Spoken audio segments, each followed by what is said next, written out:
Most reviews on the Lost Superfoods tell you what it's supposed to do. I wanted to know what it actually does, so I put it through the matrix, broke down the mechanism, checked the ingredients, look at what real users are reporting.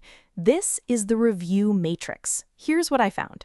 Here's what's actually going on with emergency preparedness. Most people dealing with it aren't failing because they haven't tried.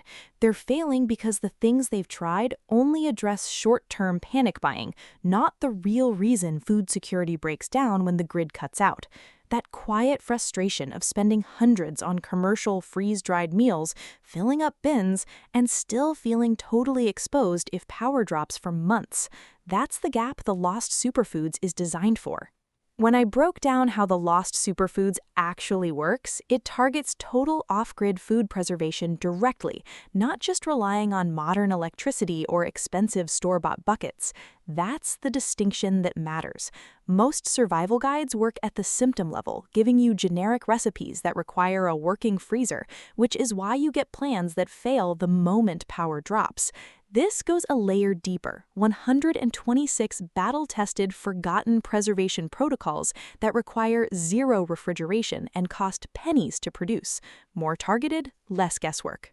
Running through the key components, the 37-cent Cold War Doomsday Ration. This is the one that stood out most because it directly addresses the insane expense of buying commercial survival food.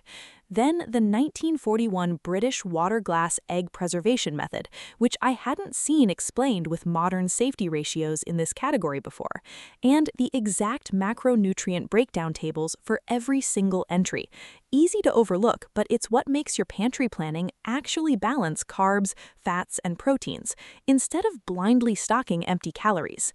Based on the breakdown and what consistent users are reporting, early on, usually within week 1, most people notice immediate traction by locking in their first batch of 2,400-calorie survival bars for under $20.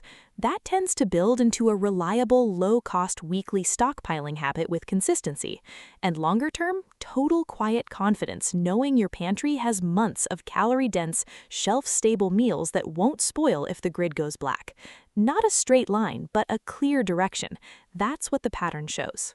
The protocol is simple. Pick 2 recipes each weekend and use the step-by-step color photos to batch preserve your staples. Fits into a regular grocery run without friction. The timeline most people report meaningful results: 3 to 4 weeks to bank their first month of reserve food. Not a disclaimer, just how cumulative stockpiling works. The first week is laying the foundation. The compounding kicks in after.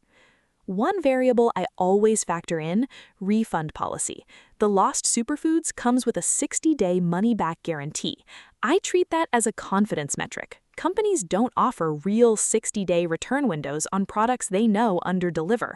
It also means if the recipes don't fit your budget or skill level, you're not absorbing the full risk. That's a relevant input. If the mechanism checks out for your situation and the problem I described is where you actually are, the link to the official page is in the description. Direct link, no resellers, no markup. It includes the 2 digital bonus manuals on year-round underground greenhouses and 1900 self-reliance projects. Go through it, cross-check what I've covered, and run your own matrix. You've got everything you need to decide. If you've already run your own test on the Lost Superfoods, I genuinely want to hear what you found.